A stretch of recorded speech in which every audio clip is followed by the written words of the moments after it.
আসসালামু আলাইকুম সুপ্রিয় শিক্ষার্থীবৃন্দ, আমি মোহাম্মদ ইসমাইল হুসাইন, প্রভাষক হিসাব বিজ্ঞান, শোলাকুড়ি কলেজ, মধুপুর, টাঙ্গাইল। অনলাইন ক্লাসে সকলকে স্বাগত জানাচ্ছি।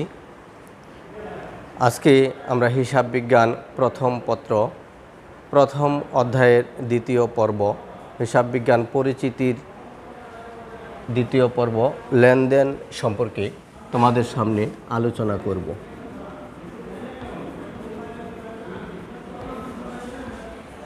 প্রিয় শিক্ষার্থী বন্ধুরা, নিশ্চয়ই তোমরা করোনাকালীন সময়ে সরকারি দেওয়া স্বাস্থ্যবিধি অনুযায়ী বাসায় নিরাপদে আছো এবং পাশাপাশি তোমরা পড়াশোনার সাথে জড়িত আছো।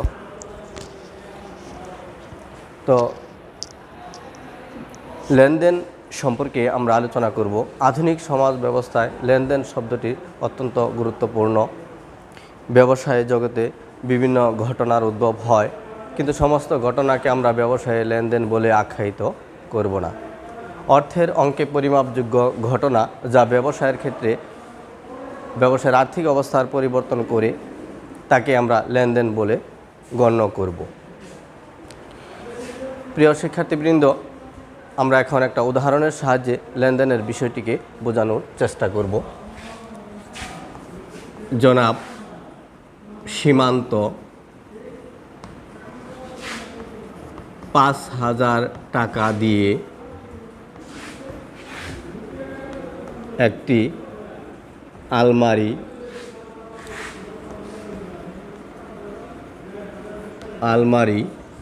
ক্রয় করেন এবং ফেরার পথে দুর্ঘটনায় আহত হলেন।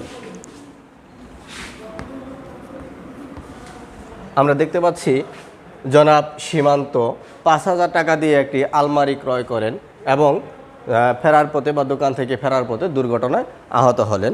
এখানে আমরা দুইটি ঘটনা দেখতে পাচ্ছি। আমাদের উল্লিখিত উদ্ধৃতের মধ্যে দুইটি ঘটনার উদ্ভব হয়েছে।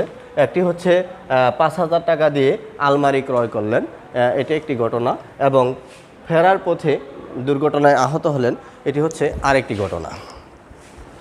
প্রিয় শিক্ষার্থীবৃন্দ, যে ৫,০০০ টাকা দিয়ে আলমারি ক্রয় করলেন, এই ঘটনার দ্বারা ব্যবসায়ের আর্থিক অবস্থার পরিবর্তন হয়েছে এবং কি এটা অর্থ দ্বারা পরিমাপ করা সম্ভব।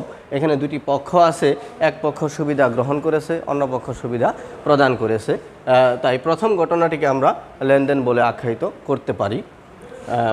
পরবর্তীতে যখন জনাব সীমান্ত ফেরার পথে দুর্ঘটনায় আহত হলেন, এই আহত হওয়াও একটি ঘটনা, কিন্তু এই ঘটনার দ্বারা ব্যবসায়ের আর্থিক অবস্থার কোনো পরিবর্তন হয়নি, ব্যবসায়ের কোনো ক্ষতি হয়নি, লাভ হয়নি, ব্যবসায়ে কোনো প্রভাব বিস্তার করেনি। যদিও দুর্ঘটনায় ক্ষতি মারাত্মক ক্ষতি, যা আমাদের অর্থ দ্বারা পূরণ করা সম্ভব নয়। সুতরাং প্রথম ঘটনাটি আমাদের লেনদেন, দ্বিতীয় ঘটনাটি লেনদেন বলে গণ্য হবে না। লেনদেন শব্দটির আবিধানিক অর্থ হচ্ছে গ্রহণ ও দান বা প্রদান, দেওয়া নেওয়া, যাকে আমরা ইংরেজিতে বলবো গিভ অ্যান্ড টেক। অর্থাৎ এক পক্ষ সুবিধা গ্রহণ করবে, অপর পক্ষ সুবিধা প্রদান করবে। দাতা পক্ষ এবং গ্রহীতা পক্ষ, দুইটি পক্ষ আমাদের অবশ্যই থাকতে হবে। দুইটি পক্ষ যখন থাকবে, যে সকল ঘটনায় থাকবে এবং যা দ্বারা ব্যবসায়ের অর্থের পরিমাণের পরিবর্তন হবে, আর্থিক অবস্থার পরিবর্তন ঘটবে, ওই সমস্ত ঘটনাকে আমরা লেনদেন বলে আখ্যায়িত করব। সুপ্রিয় শিক্ষার্থীবৃন্দ, আমরা আরেকটি উদাহরণের মাধ্যমে ব্যাপারটিকে আরও পরিষ্কারভাবে বোঝাচ্ছি। যেমন মানিক রতনকে ১,০০০ টাকা দিল। মানিক একজন ব্যক্তি, সে রতনকে ১,০০০ টাকা দিল। এখানেও আমরা এই উল্লিখিত ঘটনায় দুইটি পক্ষ দেখতে পাচ্ছি। মানিক রতনকে দিল, রতন গ্রহণকারী ব্যক্তি এবং মানিক প্রদানকারী ব্যক্তি। আমরা বিষয়টিকে যদি উদাহরণের সাহায্যে বা চিত্রের সাহায্যে প্রকাশ করি তাহলে কেমন দেখায়?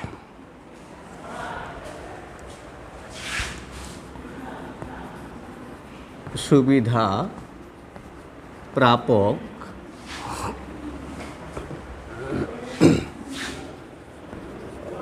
রতন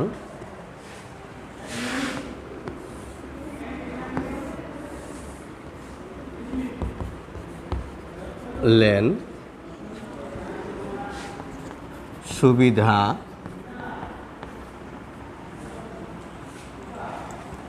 দাতা মানিক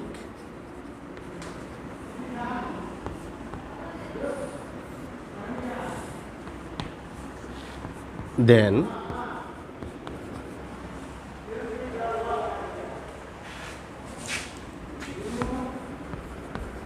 1000 টাকা।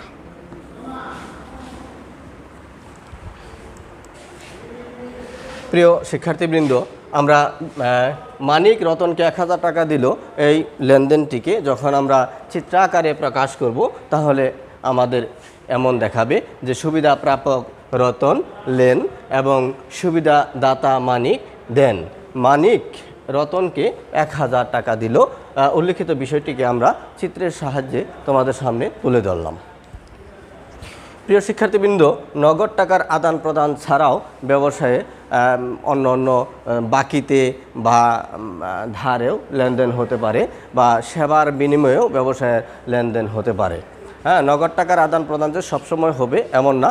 নগদ টাকা ছাড়াও ক্রয় বিক্রয়, নগদ টাকার ক্রয় বিক্রয় ছাড়াও ধারে বা বাকিতে আমাদের লেনদেন হতে পারে বা সেবার বিনিময়েও আমাদের ব্যবসায়ের লেনদেনে ঘটতে পারে।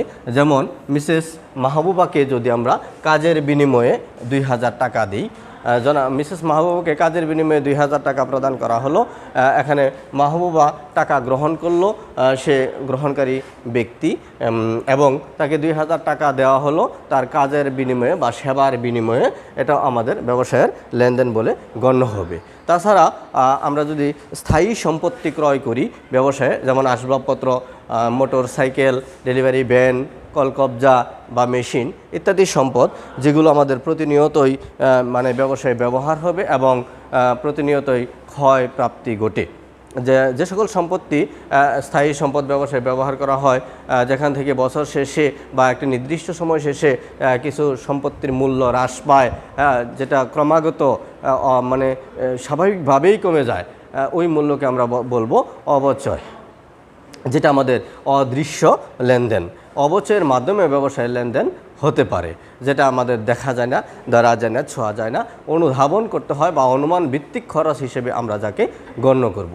প্রিয় শিক্ষার্থীবৃন্দ, আমরা লেনদেন কি বা কাকে বলে এই বিষয়ে তোমাদের সামনে তুলে ধরলাম। এখন আমরা লেনদেনের প্রকৃতি বা বৈশিষ্ট্য সম্পর্কে তোমাদের সামনে সংক্ষিপ্ত আলোচনা করব।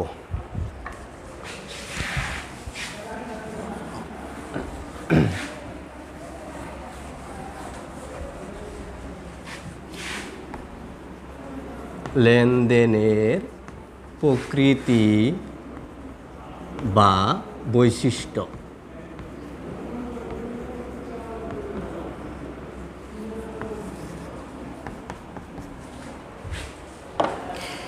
লেনদেনের প্রকৃতি বা বৈশিষ্ট্য কি? আসলে বৈশিষ্ট্য হচ্ছে এমন কিছু বিষয় যা দেখে চেনা যায়, বোঝা যায় ও অনুভব করা যায় যে বিষয়টি আসলে এই। যেমন আমরা যদি চিন্তা করি আমাদের গবাদি পশু গরু বা ছাগলের বিষয়টা যদি চিন্তা করি, গরু একটু বড় আকৃতি, বৃহৎ আকৃতির হয়, ছাগলটা একটু ছোট আকৃতির হয়। গরুর একটা লম্বা লেজ থাকে, ছাগলের লেজটা হয় একটু খাটো। হ্যাঁ, এই ধরনের বিষয়গুলো আমরা যদি চিন্তা করি যে আমাদের যে সকল বিষয়ে দ্বারা বোঝা যায়, চেনা যায়, ওই সকল বিষয়গুলোকে আমরা বৈশিষ্ট্য বলে আখ্যায়িত করব। প্রিয় শিক্ষার্থীবৃন্দ, লেনদেনের বৈশিষ্ট্য বেশ কিছু বৈশিষ্ট্য আছে। তার মধ্যে প্রথম এবং প্রধান বৈশিষ্ট্য হিসেবে আমরা আখ্যায়িত করতে পারি যে অর্থের অঙ্কে পরিমাপযোগ্য। ক নম্বর বৈশিষ্ট্য, অর্থের অঙ্কে পরিমাপযোগ্য।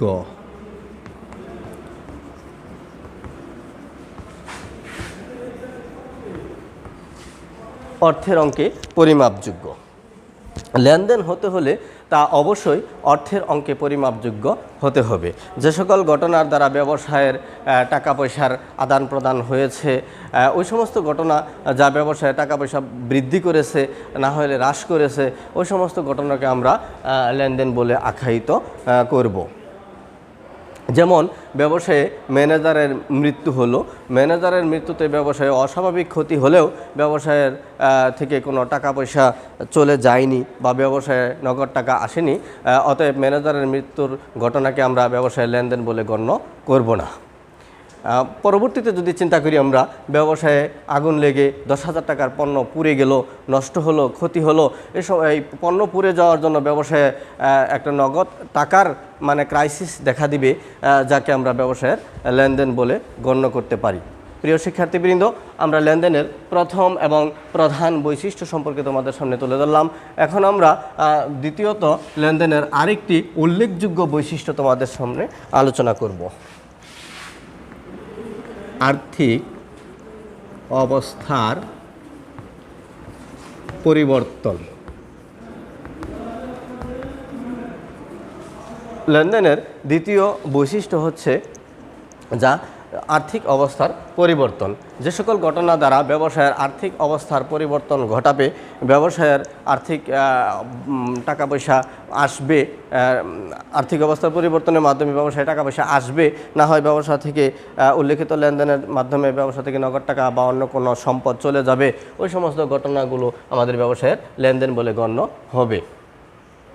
আর্থিক অবস্থার পরিবর্তনের একটি উল্লেখযোগ্য বৈশিষ্ট্য আমরা যদি চিন্তা করি, যে ব্যবসায়ের জন্য 20,000 টাকা মূল্যের আসবাবপত্র ক্রয় করা হলো, আসবাবপত্র ক্রয় করার দরুন ব্যবসা থেকে 20,000 টাকা নগদ চলে গেল এবং আসবাবপত্র নামক একটি সম্পত্তি ব্যবসায়ে আসলো।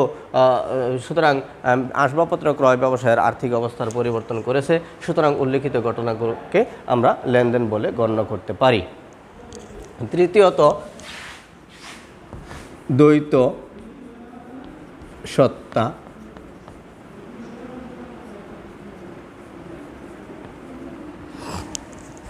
লেনদেনের আরেকটি উল্লেখযোগ্য বৈশিষ্ট্য হচ্ছে দ্বৈত সত্তা। দ্বৈত সত্তা বলতে আমরা বুঝি দুইটা দিক, দুইটা পক্ষ। অবশ্যই লেনদেন হতে হলে তার দুইটি পক্ষ থাকতে হবে। এক পক্ষ সুবিধা গ্রহণ করবে এবং অপর পক্ষ সুবিধা প্রদান করবে। দুই পক্ষ ছাড়া লেনদেন হতে পারে না। যেমন আমরা বাস্তবিক পক্ষে যদি একটা উদাহরণটা নিই, দুই হাত ছাড়া যেমন আমাদের তালি বাজে না, তেমনি দুইটি পক্ষ ছাড়াও ব্যবসায় লেনদেন হতে পারে না। প্রিয় শিক্ষার্থীবৃন্দ, পরবর্তী স্টেপে আমরা চলে যাচ্ছি। দ্বৈত সত্তার পরবর্তীতে যদি চিন্তা করি আমরা, যে স্বয়ং সম্পূর্ণ ও স্বতন্ত্র। স্বয়ং সম্পূর্ণ ও স্বতন্ত্র লেনদেন হতে হলে তা অবশ্যই স্বয়ং সম্পূর্ণ বা স্বতন্ত্র হতে হবে। একটা লেনদেন যে তারিখে ঘটবে, পরবর্তীতে যদি ওই লেনদেনের টাকা পাওয়া যায় বা আসে, তখন আমাদের লেনদেনটাকে দুইটি অংশে ভাগ করে আলোচনা করতে হবে। যেমন কর্মচারীকে বেতন দেওয়া হলো, যেমন বেতনের বিষয়টা যদি চিন্তা না করি, আমরা অন্য একটা উদাহরণ টানতে পারি ইচ্ছা করলে, যে ধারে পণ্য বিক্রি করা হলো 7 তারিখ, 7ই জানুয়ারি 10,000 টাকার পণ্য ধারে বিক্রয়। জানুয়ারি 7 তারিখ 10,000 টাকার পণ্য ধারে বিক্রি করা হলো।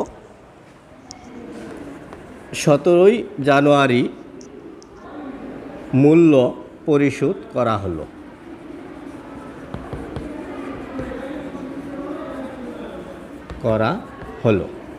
দেখা যাচ্ছে যে 7ই জানুয়ারি আমরা 10,000 টাকার পণ্য ধারে বিক্রি করলাম, যেখানে আমাদের প্রাপ্য হিসাব বা দেনাদারের সৃষ্টি হলো।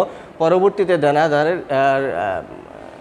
কাছ থেকে টাকাটা পাওয়া গেল, এটা ধারে ক্রয় দিয়ে দিলে ভালো হতো, ধারে ক্রয় করা হলো। 7ই জানুয়ারি 10,000 টাকার পণ্য ধারে ক্রয় করা হলো এবং 17 তারিখে মূল্য পরিশোধ করা হলো।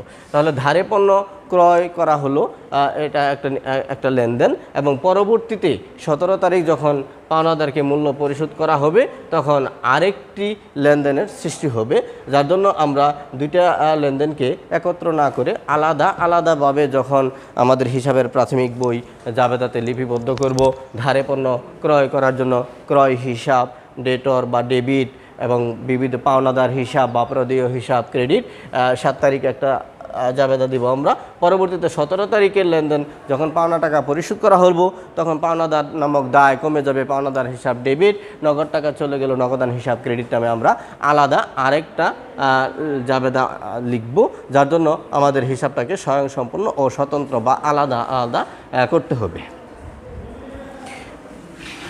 পরবর্তী স্টেপ দৃশ্যমানতা। আমাদের ব্যবসা প্রতিষ্ঠানে প্রতিনিয়তই অসংখ্য লেনদেন সংঘটিত হয়। সমস্ত লেনদেন আমাদের চোখে ধরা পড়ে না, দেখা যায় না। কিছু কিছু লেনদেন অটোমেটিক বা মানে আমাদের চোখের আড়ালেই ঘটে যায়, যা প্রতিনিয়তই ঘটছে। ওই সমস্ত ঘটনাগুলোকে আমরা অদৃশ্যমান লেনদেন হিসেবে আখ্যায়িত করতে পারি। তার মধ্যে আছে যখন স্থায়ী সম্পত্তি ব্যবহার করা হবে, স্থায়ী সম্পত্তির মূল্য স্বাভাবিকভাবেই কমে যাবে। এই কম মূল্যকেই আমরা বলবো অবচয়, যেটা আমরা মানে খালি চোখে দেখতে পাচ্ছি না। হিসাবের পরিশেষে আমরা যখন হিসাব করব, অনুমান ভিত্তিক খরচ হিসেবে আমরা অবচয় নির্ধারণ করব, যার জন্য যে সবসময় যে লেনদেন দৃশ্যমান হবে এমন না, অদৃশ্যমান ঘটনা ব্যবসায়ের লেনদেন হতে পারে। পরবর্তী স্টেপ ঐতিহাসিক ঘটনা।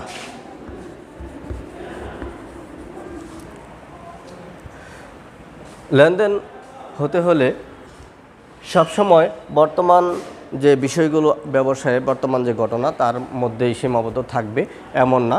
অনেক সময় ব্যবসা প্রতিষ্ঠানের ঐতিহাসিক মূল্যের লেনদেনের সম্পত্তির ঐতিহাসিক মূল্যেও লেনদেন হতে পারে।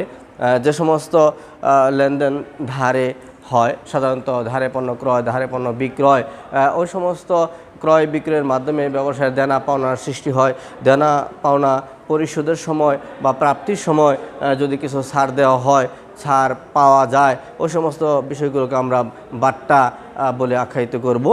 যেমন আমাদের বাট্টা সঞ্চিতি, প্রদেয় বাট্টা সঞ্চিতি, প্রাপ্ত বাট্টা সঞ্চিতি, কুরিন সঞ্চিতি ইত্যাদি বিষয়গুলো আমাদের ঐতিহাসিক মূল্যে দেখানো হয়ে থাকে, যার জন্য ঐতিহাসিক ঘটনাকেও আমরা ব্যবসায়ের লেনদেন বলে আখ্যায়িত করতে পারি। প্রিয় শিক্ষার্থীবৃন্দ, পরবর্তী স্টেপ আমাদের 6 নম্বর হিসাব সমীকরণের প্রভাব বিস্তার। হিসাব সমীকরণে প্রভাব বিস্তার।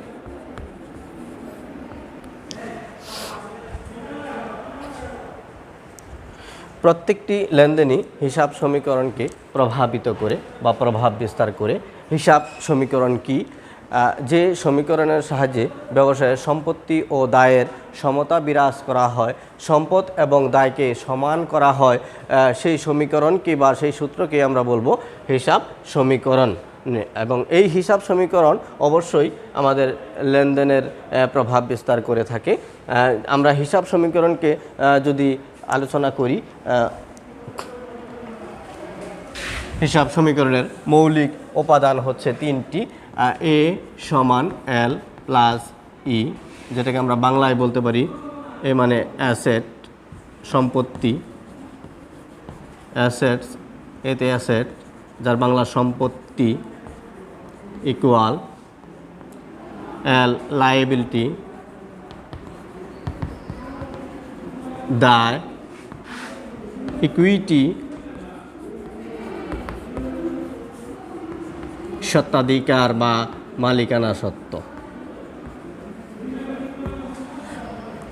প্রিয় শিক্ষার্থীবৃন্দ, লেনদেনের বৈশিষ্ট্যের সর্বশেষ বৈশিষ্ট্যর মধ্যে আছে হিসাব সমীকরণের প্রভাব বিস্তার।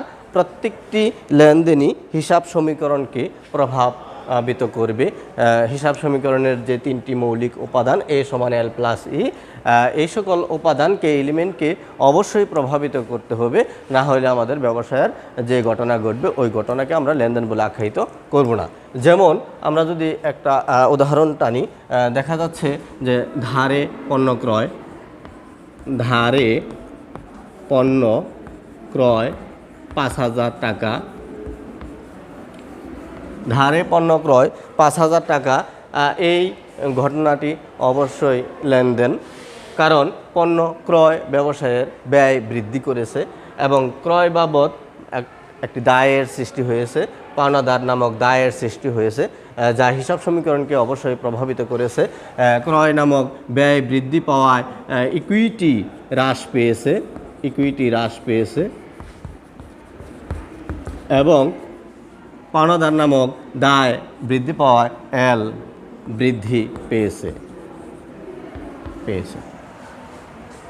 সুপ্রিয় শিক্ষার্থীবৃন্দ, তোমাদের সামনে আজকে আমরা আলোচনা করলাম লেনদেন কি বা কাকে বলে, লেনদেনের প্রকৃতি বা বৈশিষ্ট্য। আগামী ক্লাসে তোমাদের সামনে পরবর্তী চ্যাপ্টার নিয়ে আমরা হাজির হব। সে পর্যন্ত তোমরা সবাই ভালো থাকো, সুস্থ থাকো, অনলাইন ক্লাসের সঙ্গেই থাকো। ধন্যবাদ সবাইকে। আসসালামু আলাইকুম।